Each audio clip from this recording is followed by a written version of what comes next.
إن الحمد لله صلى وسلم على نبينا مصطفى محمد صلى الله عليه وسلم وعلى آله وصحبه أجمعين أما بعد أعوذ بالله من الشيطان الرجيم بسم الله الرحمن الرحيم സൂറ അൻ-നൂർ 42-ാമത്തെ വചനം അല്ലാഹു സുബ്ഹാനഹു വ തആല അവന്റെ രാജാധികാരത്തെ കുറിച്ച് അല്ലാഹു സുബ്ഹാനഹു വ തആല പറയുകയാണ്. വലില്ലാഹി മുൽക്കുസ് സമാവാതി വൽ അർദ്, ആകാശങ്ങളുടെയും ഭൂമിയുടെയും രാജത്വം അത് അല്ലാഹുവിനാണ്. കാരണം അവിടെ വേറൊരു രാജാവില്ല, വേറൊരു രാജാധിരാജനില്ല. ആർക്കും തന്നെ ഒരധികാരവും അല്ലാഹു സുബ്ഹാനഹു വ തആല വിഷയത്തിൽ നൽകപ്പെട്ടിട്ടില്ല. എന്നാൽ നോക്കൂ, ഐഹികമായ ഭൂമുഖത്ത് താൽക്കാലികമായ ചില പ്രദേശങ്ങളിൽ, ചില സ്ഥലങ്ങളിൽ അതുമായി ബന്ധപ്പെട്ടുകൊണ്ട് മനുഷ്യരെ ഭരിക്കാനുള്ള ചില രാജാധികാരങ്ങളൊക്കെയും മനുഷ്യർക്കല്ല നൽകിയിട്ടുണ്ട് എന്നത് യാഥാർത്ഥ്യമാണ്. എന്നാൽ അവരെയും ഭരിക്കുന്നത് അള്ളാഹുവാണ്.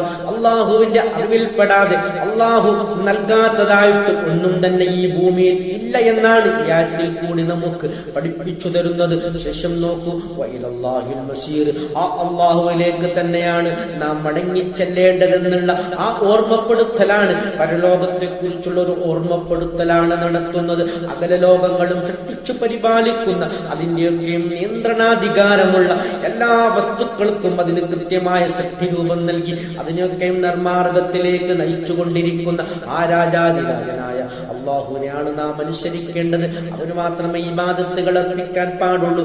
അവനോട് മാത്രമേ നാം സഹായങ്ങൾ അഭ്യർത്ഥിക്കാൻ പാടുള്ളൂ. അവനോട് മാത്രമേ ഇസ്തിഗാസ ചെയ്യാൻ പാടുള്ളൂ. ഇതൊക്കെയാണ് ഈ ആയത്തിൽ കൂടി കൃത്യമായി നമുക്ക് പഠിപ്പിച്ചു തരുന്നത്.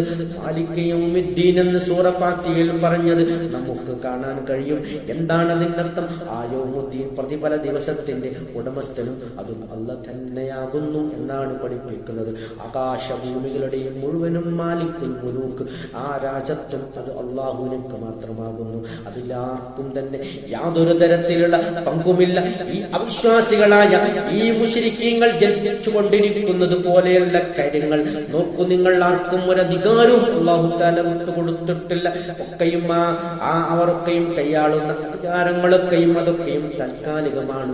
അത് പെട്ടെന്ന് കഴിഞ്ഞു പോകുന്നതാണ്.